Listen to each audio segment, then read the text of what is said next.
Hello everyone, this is Yash and I scored 691 out of 720 in NEET 2024. Since this was my second attempt for the NEET exam, I can tell you the point of view of both an aspirant who couldn't focus on studies to an aspirant who was deeply into NEET. I will also tell you what to do and what not to do in your NEET preparation. और thumbnail देख करके आपको ये तो पता चल ही गया होगा कि ये एक स्टोरी टाइम वीडियो है। मैं ये वीडियो एक एनिमेशन के फॉर्म में पोस्ट कर रहा हूँ क्योंकि इतनी देर तक आप मुझे देखकर बोर ही हो जाएंगे जब तक मैं आपको स्टोरी सुनाऊंगा। क्लास 11th में I was just so stuck that I found it very difficult to manage both school and coaching together. Term one मतलब पार्ट वन खत्म जब हुआ तब आई वॉज काफी पीछे।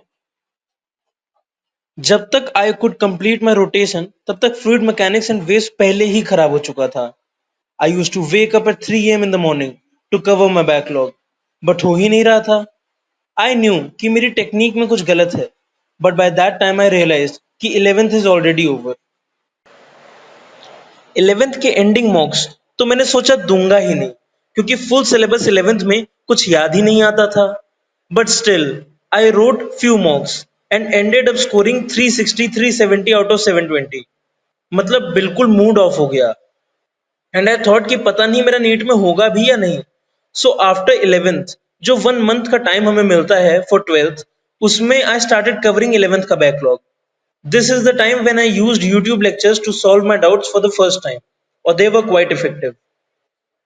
क्लास 12th की बिगिनिंग के पहले आई वॉज वेरी श्योर कि इस बार सेम मिस्टेक तो रिपीट नहीं करनी है चाहे जो हो जाए।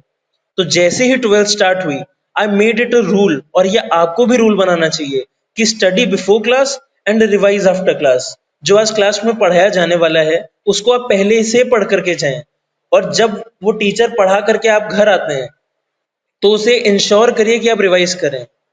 स्कूल जाना मैंने काफी कम कर दिया था क्योंकि मेरा स्केड्यूल बहुत ज्यादा हेक्टिक हो गया था। 12th का जब फर्स्ट मॉक टेस्ट हुआ then I scored 612 out of 720। मुझे ये स्कोर इतना क्लियरली इसीलिए याद है because I was very happy, मतलब I was beyond happy. But फिर मैंने देखा कि कई लोगों का स्कोर 690 700 रीच कर रहा है। सो आई न्यू कि इतने से तो नहीं ही होगा। I completely devoted myself in my preparation. इस बार मोबाइल गेम्स, यूट्यूब शॉर्ट्स सब बंद कर दिया and I was desperately chasing my syllabus. सितंबर तक everything was tremendous. I booked my spot in the top 5 of my coaching. बहुत अच्छा सब चल रहा था, मेरे टेस्ट बहुत अच्छे चल रहे थे, कांस्टेंट 630 640 बना हुआ था। Things were going just the way I wanted them to be. But सब अच्छा हो ऐसा कहाँ होता है। मुझे डेंगू हो गया। This was the turning point in my preparation again. It took me 1 month to recover. इतने में a special batch was formed in my coaching, जिससे I was excluded क्योंकि I had missed my test. Coaching में जो special batch बनते हैं वो आपके ऑल द टेस्ट के एवरेज पर बनते हैं। तो जो टेस्ट मैंने मिस किए उसमें मेरा 0 चढ़ा, तो इसकी वजह से मेरा एवरेज बहुत कम हो गया। आई was just broken and sad, इसलिए भी क्योंकि स्पेशल बैच में मेरा नहीं हुआ, बट इसलिए भी क्योंकि my course was lagging again. और मुझे पता था कि बैकलॉग कवर करना वैसे भी मुश्किल है क्योंकि क्लास 11th का आधा बैकलॉग तो मैंने भले ही कवर कर लिया था पर आधा अभी भी बाकी था। आफ्टर रिकवरी, क्योंकि डेंगू के टाइम पे मैं बहुत कम या फिर ना के बराबर ही पढ़ पाया था, I started studying for 12 to 14 hours a day क्योंकि आई न्यू कि I have to make this attempt count. मेरी जितनी मेहनत मैंने अभी तक डाली है वो कैपिटलाइज मुझे करनी ही पड़ेगी। I completed my syllabus by the end of March and was confident enough for boards भी, क्योंकि बोर्ड्स में आंसर राइटिंग करनी थी। कॉन्सेप्ट्स मेरे एकदम क्लियर थे, तो आई न्यू कि I will be able to write the answers, और वो भी अच्छे तरीके से। तो बोर्ड्स की मुझे कोई टेंशन नहीं थी।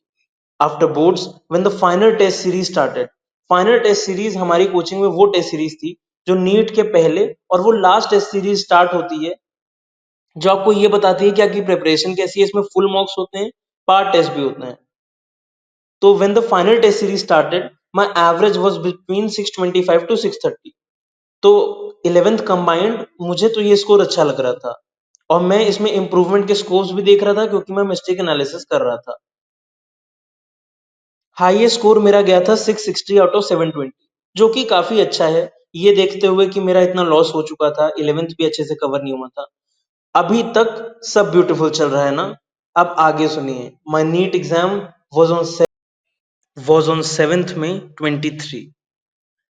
ये तारीख मेरे जीवन की बहुत इंपॉर्टेंट तारीख है क्योंकि ये बहुत चीज़ों का टर्निंग पॉइंट है। I went to my centre and सब बढ़िया था। Paper started and my speed was pretty good too. मुझे पेपर आसान भी लग रहा था। ऑर्गेनिक केमिस्ट्री थोड़ी डिफिकल्ट लग रही थी, बट आई न्यू कि मैं थोड़ा टाइम दे करके इन क्वेश्चंस को क्रैक कर लूंगा। I was sitting on the last bench, जहां से क्लॉक विजिबल नहीं थी। So after completing my paper और डाउटफुल क्वेश्चंस को छोड़ करके, which according to me took 2 hours, I asked my invigilator about the time. My invigilator came to me for the second signature on OMR and told me that it was 5:20। जितने लोग आप में से NEET exam दे चुके होंगे एक बार, उन्हें ये पता होगा कि जब आप नीट एग्जाम लिखते हो तो ओएमआर साइन कराने के लिए इन्विजिलेटर 2 बार आता है।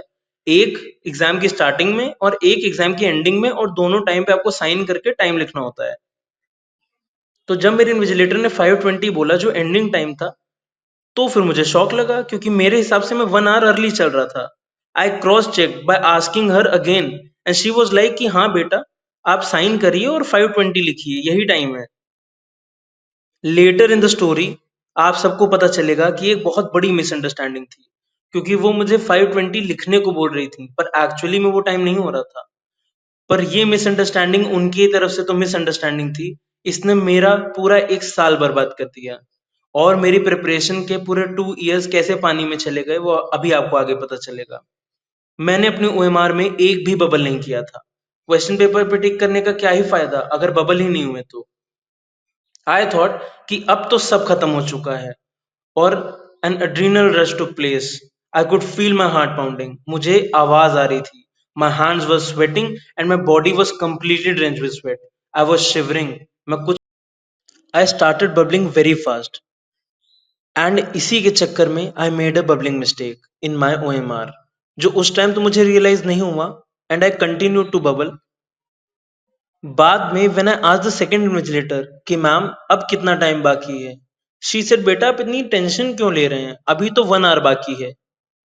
I was relieved when I heard this, but when I matched my OMR with my question paper, I caught my mistake.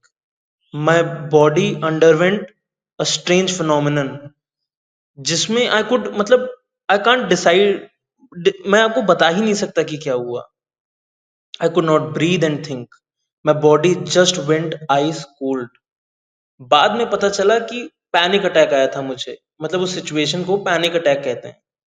जो डाउटफुल क्वेश्चन थे उनमें से कुछ भी नहीं कर पाया मैं। फिर लास्ट 1 hour में 3 से 4 क्वेश्चन सॉल्व किए और बाकी बबल कर दिए जो बचे हुए थे। आप ये सोचिए 1 घंटे में 3 से 4 क्वेश्चन कोई कर पा रहा है, इतनी बुरी हालत हो गई थी। इन्विजिलेटर से हेल्प मांगी एंड दे रिफ्यूज्ड। उन्होंने कहा कि अब नेक्स्ट ईयर आना बेटा, ये गलती तो रेक्टिफाई नहीं हो सकती है। फाइनल बेल बजी and NEET 23 was over for me, and I was also over. मेरे दिमाग में तो यही चल रहा था कि ये क्या हो गया मेरे साथ। I saw my 2 years of constant hard work dying. बाहर निकलने का मन ही नहीं कर रहा था। I could not even walk. फिर जैसे तैसे आई केम आउटसाइड। जो घर जब घर पहुंचा तो एवरी वन वॉज एक्साइटेड कि कैसा रहा बेटा paper, because they were sure कि मेरा इस बार पक्का हो जाएगा, क्योंकि उन्होंने मेरी पूरी प्रेपरेशन तो देख ही रखी थी। कोचिंग से फोन आने लगे, स्कूल से फोन आने लगे, रिलेटिव्स पूछने लगे, क्योंकि सब श्योर थे कि यश का सिलेक्शन तो पक्का है। और सबने मेरी प्रेपरेशन देख करके यही कहा था कि यश फर्स्ट अटेम्प्ट में निकाल लेगा क्योंकि हमारा बच्चा बहुत अच्छा है। और आई वॉज स्पीचलेस। कुछ कहने के लिए ही नहीं था। दूसरों का तो पता नहीं, but I told my parents very clearly कि इस बार तो नहीं होगा, and went in my room. I cried the entire night. और फिर आने वाला 1 साल कैसा हुआ वो तो मैं आपको आगे बताऊंगा ही। All my friends were selected except me. मैं जिनके साथ बैठ करके टेस्ट देता था, जो मेरे अच्छे दोस्त थे जिनके साथ डिस्कशन करता था, सब सिलेक्ट हो गए, मेरा नहीं हुआ। बिलीव मी व्हेन आई से this, but drop year is the worst time possible of your entire childhood life. इससे ज़्यादा खराब कुछ नहीं है। जब आप किसी इंस्टीट्यूशन से जुड़े रहते हैं, तब आपको कोई डर नहीं रहता है, फिर वो इंस्टीट्यूशन स्कूल हो या फिर आगे आने वाला कॉलेज। बट ड्रॉप ईयर वो गैप है जहाँ पर आपके साथ कोई इंस्टीट्यूशन नहीं जुड़ा हुआ है। वो सबसे खराब टाइम होता है क्योंकि कुछ सर्टेन नहीं होता है। I left WhatsApp, games, YouTube, everything. I just used to study and then cry. मतलब मेरा यही टाइम टेबल हो गया था कि मैं पढ़ाई करता था, उन्हीं बुक्स को देख देख करके रोता था और दुखी रहता था कि मेरे साथ ही क्यों हुआ, मैंने ऐसा क्या गलत किया था जो मेरे साथ हुआ। खैर बबलिंग मिस्टेक मैंने ही की थी, तो भुगतना भी मुझे ही था। और डॉक्टर बनने का जब मैंने इतना बड़ा सपना देख ही लिया था, तो मुझे पता था कि मुझे और मेहनत करने की ज़रूरत है। इस बार नीट था 5 मई 2024 को। पूरी प्रिपरेशन के बाद आप देख ही सकते हैं, here I am on a score of 691 out of 720। How I achieved this? I will address all the topics in the subsequent videos. Till then stay tuned, क्योंकि ड्रॉप ईयर में मैंने ऐसा क्या किया जो मेरा स्कोर इतने टाइम से इम्प्रूव हो गया, और ये जो ये इंक्रीज है इसके पीछे मैंने कौन सी रिसोर्सेज फॉलो की, कौन सी ट्रिक्स अपनाई, कैसे रिवीजन किया, वो सब बताना भी बाकी है। लेट्स मीट अगेन, तब तक के लिए साइनिंग ऑफ, बाय बाय।